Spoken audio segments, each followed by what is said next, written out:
What if I told you hiring and going on a first date have a lot in common? Here's what I mean by it. You ever gone on a date and you're like, she's beautiful. Oh my God, he's so handsome. This is it. This is my girl. I'm gonna commit, right? 6, 12 months later, you're telling your friends, I should have never dated this girl. Never dated this guy. Why? Because you were impressed by looks. Hiring is the same. Just because you see a ridiculous resume with great college, great whatever's on the resume, doesn't mean this is the right person to hire for your company. Today, I'm gonna share with you 10 things to keep in mind before you hire employees, and I'm gonna save you millions of dollars.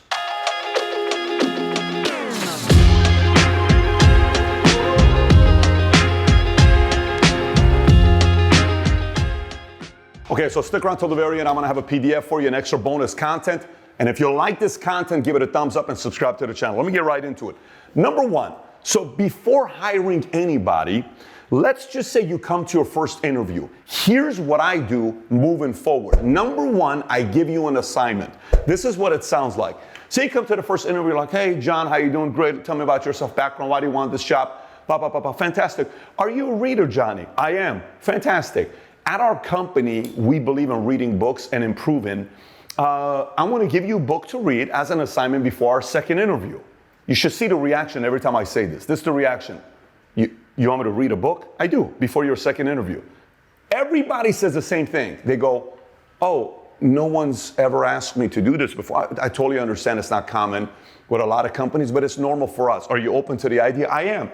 Here's the book. I want you to read it. I want you to write a one-page paper on it. And within a week, how long do you think it'll take for you to finish it? I think I need about a week. Fantastic. A week from now, we'll come back for your second interview. Great? Great. Johnny, thank you for coming out. We wish you nothing but the very best. He leaves. Now, here's what's going to happen. Before he even told you that he's going to do the paper, he told himself already, there's no way I'm going to read this book. He's just bullshitting you, right? And he'll leave. But the 20% chance that he did read his book and he comes back, that tells you he follows direction, and that tells you he's getting deadlines done. You just learned 80% of the things that frustrate a bad employee at a company right up front in less than a week. Then he or she comes back with the paper and they say, here's what I got from the book. In the back of your mind, you're saying, he has no idea I'm about to hire this person, because they have the right characteristics of coming through.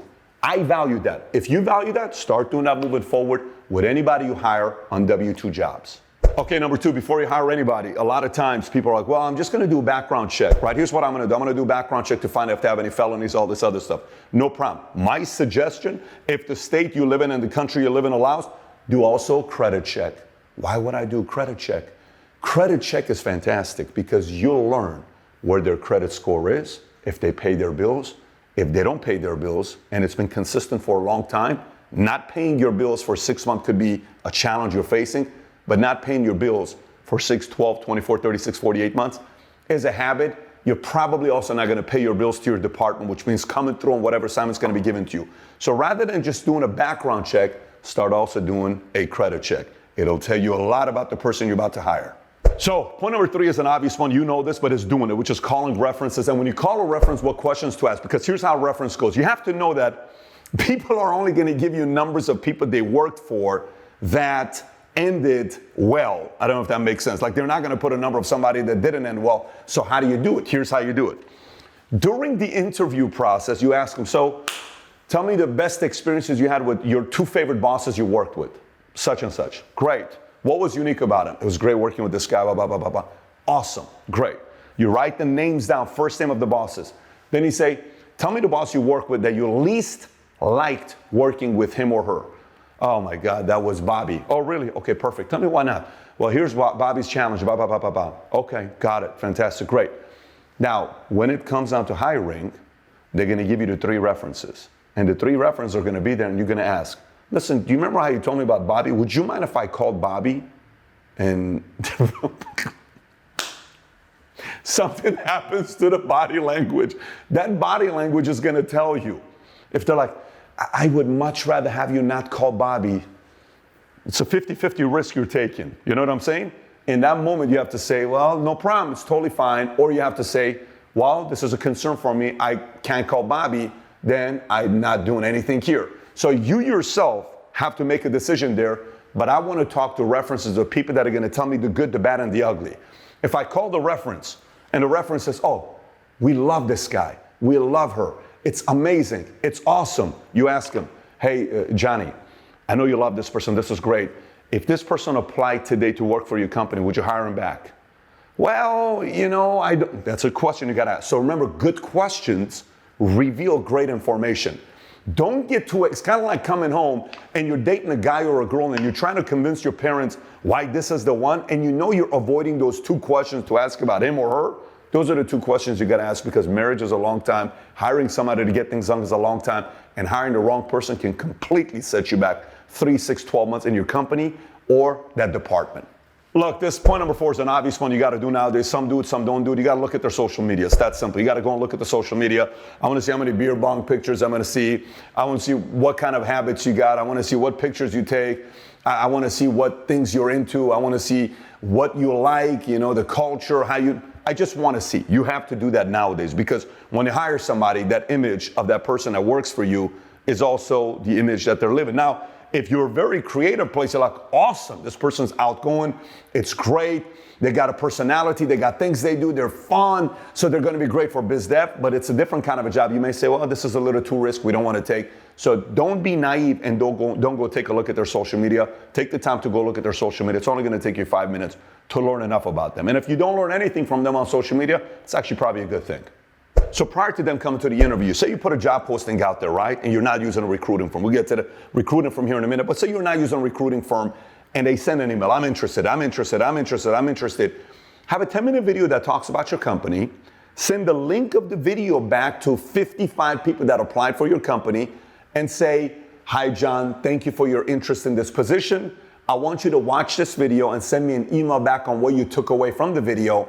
And if our company is actually a culture that you would fit in and that we would fit with you as well. Looking forward to hearing back from you. That email goes out.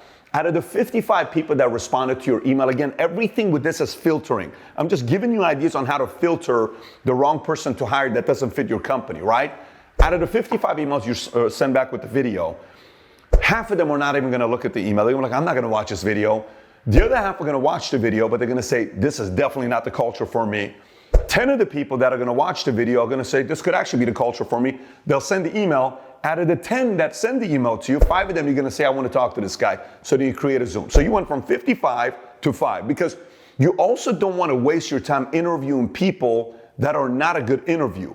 If you do 100 interviews for the year that were not good interviews times 30 minutes, how many hours is that? That's a lot of minutes. If you waste 100 times 30, that's 3,000 minutes. You can do other things and have your focus be elsewhere. So give that email back, 10 minutes, create a nice video explaining who the company is, preferably by the CEO, some of the employees, some of the customers, what the vision is, what we've done, how we work, and let the employee that'll apply for the job give you an idea if this is going to be a fit for them as well. Another way to filter out employees that don't fit into your culture.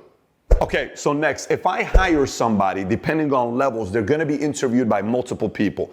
Everybody 100% is going to go through the filtering process, the references, the book, the assignment. It doesn't matter whether I'm hiring a CEO or a C-suite or a director or a manager or just a basic employee. But if I'm hiring a $15 an hour person, $20 an hour person, they get interviewed by minimum 2 people. One is the hiring manager.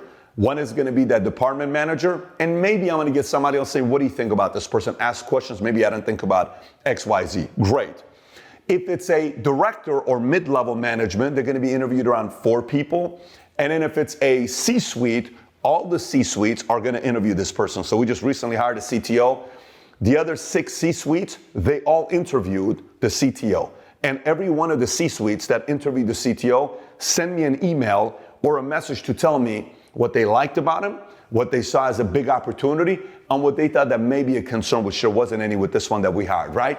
So it depends on what levels you hire. Don't just go with one person hiring them. Have somebody else look at them as well to see if it's going to be a fit or not. You will learn more from multiple eyeballs by people who understand the company's culture, who are able to reason, who have a long-term vision with the company. You got to also ask the right person to interview them outside of yourself. So sometimes before you give somebody a job offer, W-2, salary, bonus, everything, sometimes it makes sense to hire them as a consultant 1099 and give them a project to see how they do it for 90 days before you make that actual offer for them to be full-time. So you'll say, listen, Johnny, I like you. I want to bring you on board. I don't know if I want to make a W-2 offer. Would you be open to a 3-month contract consultant as a 1099 to see if you can get these 2 different projects done? Then based on that, we'll make a full-time offer to you. Person's going to say yes or no. Great. If they say yes, you don't have any risk. Your only risk is 3 times $7,000 is $21,000, and you can leave anytime soon. And the upside is what? You learn 3 months later, if this person's good hire, you hire them W-2, you make an offer, and if it's not, you wish them the best and you move on. But at least you don't put that risk of HR on the W-2 side by simply offering them a 1099 position for 90 days. So before you go out there and hire somebody, you want to make sure this position is filtered out by many of your different leaders in the following way. 1, do we really need to hire a full-time employee? Could this be a consultant? Could this be 1099? Could this be outsourced? Do we have to get them full-time? Could this be a part-time position? You have to ask all of what job do we want them to do? Can they work from XYZ? Do they have to be, all of these things that you get before you say, yep, this is somebody we need full-time, and this is a job that we're gonna need for at least 18 to 24 months, then you go make that offer. Because if you just go in and no one's questioning that this may be just an employee you need for 6 months or 12 months or 24 months, you may be wasting your time as well as your resources. So asking the question of exactly who are we hiring, why are we hiring them, how much is this task going to be needed, is this a permanent position, is this a temp position, and is W-2 the best way to go about hiring this individual? So number 9 is more on you, not on the employee, and here's what it is. Sometimes you as the entrepreneur, you have to go and take inventory of your benefits package you have as an organization, your 401k, your health benefits. Are the health benefits set up that only benefits a single young person? What if somebody that's married with kids and they're thinking about having a baby? Does it benefit a family, a wife, a husband, and kids? Does your benefit in 401k in the way you match, is it competitive in the marketplace? How do you work in regards to vacation days, per year bonuses, bonus structure, moving up in the company, advancement in the company? Does the company have a big vision? Does the company have a clear vision of how me, as somebody that's coming up, you could climb up and win in the company? All of those things, you got to take inventory of yourself. And the way you do this is bring somebody in from the outside, consultant, to break down your benefits package and say, you know what? You're not as good as these guys are. You're not good in this area. You're strong in this area. You may want to completely improve your benefits package before you go out there trying to look for the best employees, because generally the best employees are going to want to have good packages because they have a lot of different opportunities out there. Now, this next one is the outlier. It's going to break every rule I just talked to you about, and it's okay, because sometimes you have to know you're taking a risk with this person. Here's what it is. You just don't want to do this too often. You may have somebody that comes in, and let's say they do the book, their resume, nothing seems crazy, but you have a hunch you feel good about this guy or this girl. The risk is not a big risk. You have a little bit of a risk, but you just believe this person can do a lot with the company long term. If you're willing to take this risk and you know it, you know you're taking a risk, sometimes it makes sense to take a risk. Because years ago, somebody had to take a risk on me, and there was no reason for you to say, this guy's gonna go out there and do something big. I didn't have a 4-year degree, not a 2-year degree, 1.8 GPA in high school. I just got out of the military. I was a bodybuilder, but Dave Kirby took a shot with me and said, hey, I know you don't have a degree, but I'm willing to hire you at Morgan Stanley Dean Widow at the age of 21 without a degree. And the girl I was going up against for a job, girl named Sol, UC Berkeley, 15, 16 her SATs. She ran a club in Berkeley while she was going to school and got a 4-year program in 2.5 years. And we were competing for a job. Dave was supposed to only give a job to one of us, gave it to both of us. 20-some years later, I'm still in the financial industry. If it wasn't for Dave Kirby, I probably would be back in the military today. So sometimes you got to take that risk, but it has to be a risk based on soft skills, great attitude, attractive attitude, charming, charismatic, positive. Take the risk on the right areas, not the hard, but the attitude sucks, but the soft skills, take the risk in soft skills, not in hard skills. Long term, it's going to help you out. So that's 10 points for you. You got 2 more points that I have, bonus content in a video that you can only find on valuetainment.com. And if you click here, I'm going to give you the PDF as well. But if you want to stay on YouTube, there's another video you can watch. It's called How to Hire Your First Employee as an Entrepreneur. If you've never watched it, click here. And if this video brought you value, give us a thumbs up and subscribe to the channel. Take care, everybody.